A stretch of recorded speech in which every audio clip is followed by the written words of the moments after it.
Hey all எல்லாருக்கும் happy new year, belated happy new year. Sorry, நான் new year அன்றைக்கி எடுத்த வீடியோ அடுத்த நாள் தான் நான் போஸ்ட் பண்ணுறேன். ஏன்னா உங்களுக்கே தெரியும் நான் ஒரு சோம்பேறி. அதனால தான். அது மட்டும் இல்லை, எனக்கு டைமே கிடைக்கிறதில்ல. சரி, ஓகே, இனிமேட்டாச்சும் நடக்கிற ஒரு விஷயத்தையும் குட்டி குட்டியோ வீடியோ எடுத்து போடலாம் அப்படின்னு ஒரு நினப்பு வச்சிருக்கேன். நீங்களும் எனக்கு சப்போர்ட் பண்ணுங்கள். மறக்காமல் சப்போர்ட் பண்ணாமல் மட்டும் இருக்காதீங்க. அது நீங்கள் கொடுக்க தான் வந்து எனக்கு ஒரு மாதிரி சரி, ஓகே, நம்ம கரெக்டாக தான் பண்ணுறோம் அப்படின்னு சொல்லிட்டு வீடியோ எடுத்து போடுவேன். ஏன்னா நான் போடவே மாட்டேன்.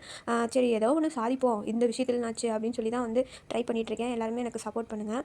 அன்றைக்கி ஃபுல்லாக கேக் கட் பண்ணி மூஞ்சிலாம் பூசிட்டு ஜாலியாக இருந்துச்சு. ஆனால் வந்து பார்த்திங்கன்னா அதை நான் வீடியோ எடுக்க மறந்துட்டேன். இப்படி தான் பண்ணிட்டுருக்கேன். ஏன்னு எனக்கே தெரியல. அதுக்கப்புறமேட்டு பார்த்திங்கன்னா நாங்கள் ஒரு இடத்துக்கு போகலான்னு சொல்லிட்டு ஆஃபீஸில் எல்லாருமே பிளான் பண்ணோம். அந்த இடத்துக்கு தான் இப்போ நான் போயிட்டுருக்கேன். காடு கடந்து மலை கடந்து போகிற மாதிரி போயிட்டுருக்கேன். ஒரே ஊரில் தான் இருக்கேன். ஆனால் இது வரைக்கும் அந்த ஏரியாவுக்கு நான் போனதே இல்லை. நான் இப்போ தான் ஃபஸ்ட் டைம் போகிறேன். யாருக்கெல்லாம் இந்த க்ரீனரி ரொம்ப பிடிக்கும்னு சொல்லுங்கள். எனக்குலாம் ரொம்ப பிடிச்சது. அப்படியே ஒரு மாதிரி நம்ம அந்த சிட்டிக்குள்ளே இருந்துட்டு இங்கே வரும்போது அப்படியே ஒரு மாதிரி சில்லாக இருந்துச்சு. இந்த வயக்காட்டுக்கெலாம் தண்ணி விட்டுருப்பாங்க போல். எங்கே திரும்பினாலும் பச்சை பசேன்னு இருந்துச்சு. அதனால தான் உங்களுக்கு வீடியோ எடுத்து காட்டுறேன். எல்லாருமே தனித்தனி பைக்கில் தான் போயிருந்தோம். ஒரு மாதிரி போகும்போதே மனசுக்குள்ள ஒரு மாதிரி சந்தோஷமாக இருந்துச்சு. நல்லா இருந்துச்சு. நீங்களும் அடுத்தது எங்கள் பார்ட் 2 வீடியோவில் பார்க்கலாம். பாய்.